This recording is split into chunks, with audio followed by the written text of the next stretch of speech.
Yeah, I'll react to that, sure. Hi guys, I woke up late. Let's get started with a History Matters video. Why did the Soviet calendar fail? My name is Connor. If you are new, I like to learn and watch things. Original link to the video, top description below that link to the Discord. Would love to have you. Preemptive, like, if you are not ready to learn, there's the door. You are in the wrong class. Olmec is down the hall. Make me some Pop-Tart. Or sit in the back and chill, that's fine too. Go. Throughout European history, there have been many attempts to reform the calendar. Perhaps the most famous was during the French Revolution, where its leaders opted to change the calendar to something less religion-y. But one attempt that's less well known was when the government of the USSR adopted a reformed Gregorian calendar in 1929, which changed the 7-day week. Less religion-y? How is the calendar...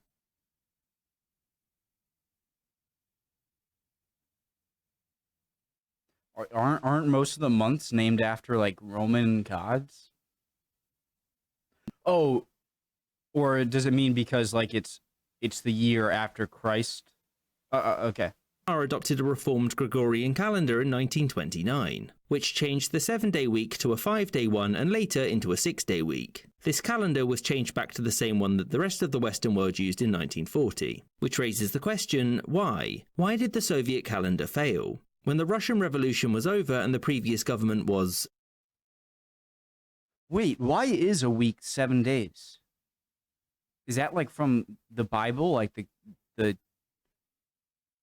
unavailable, Lenin and his comrades sought to reform the revolution was over and the previous government was unavailable. Lenin and his comrades sought to reform the way that society worked, and one of their first acts was to move away from the old Julian calendar. Yet in the late 1920s, Soviet ministers were concerned that there wasn't enough work going on in the workers' state. The problem was that those who were doing the work were quite fond of things like having Sundays off. And given the Soviet leadership's dislike of all things religious, something had to be done. One of the long-standing proposals had been to radically reform the calendar. This was largely ridiculed because it was seen as being excessive and also very difficult to implement. That was until Stalin came across the idea and gave it his approval, at which point it promptly became the greatest idea since some...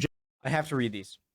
They're always great. Pravda, printed in English for some reason. Genius cracks it. Yuri Laurin fixes the concept of months. Yuri Laurin, local genius and man everyone here has always supported, has come up with a brilliant new way to organize work weeks. The new system, which has less of the religious significance stuff, will change months from the mess that they currently are to 30-day periods containing 6 5-day weeks. Okay, sounds logical. The new system will be implemented next year and will start in factories which produce all of those one-use signs you all insist on using instead of talking with your months. Huh? With your mouths. Oh. In all seriousness, I once tried animating moving mouths on some characters when reading out quotes, and it was the creepiest thing. Not as creepy as the time I drew individual fingers and teeth on Joseph Stalin. Nightmare fuel that was. Anyway, new calendar.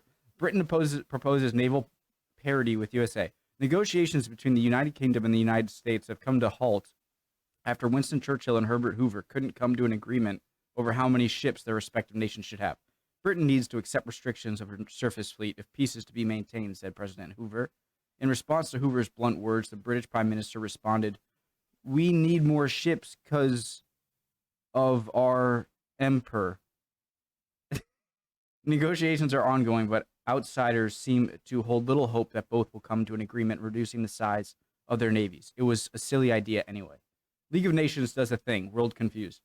In an event which has left the world reeling, an international organization has done a thing, like it intentionally sought to achieve something and then went on to do it. Oh my God. It wasn't an accident either. What did they do? They found a way to annoy the Spanish by setting up a tribunal for international disputes. This will see countries like Morocco and France take Spain to court because nobody wants them to have nice things.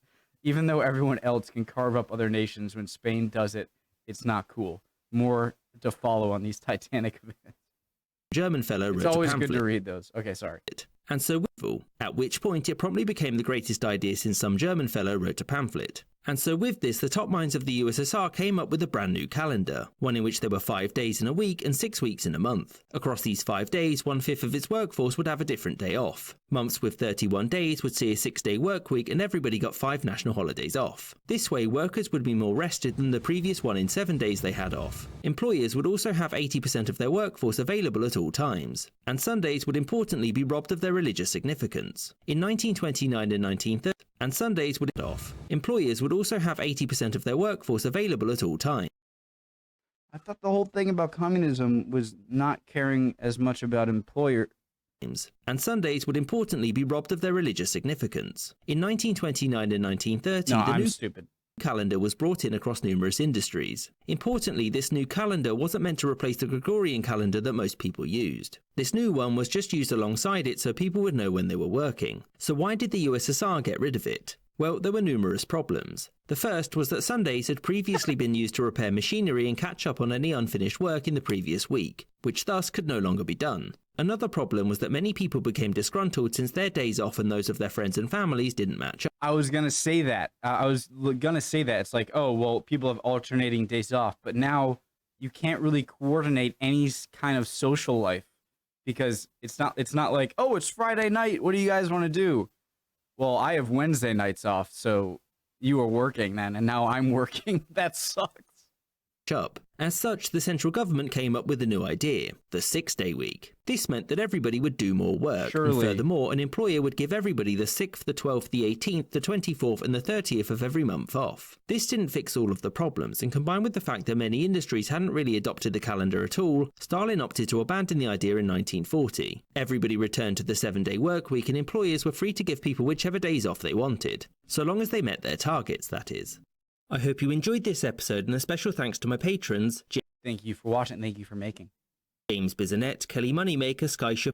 Awesome video as always from History Matters. I'm going to get back into some Little Britain stuff, or no, comedy stuff. I haven't done it in a while. And a armchair historian vid.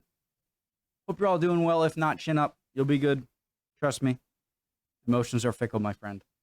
See you guys next time. Bye. I'm waking up.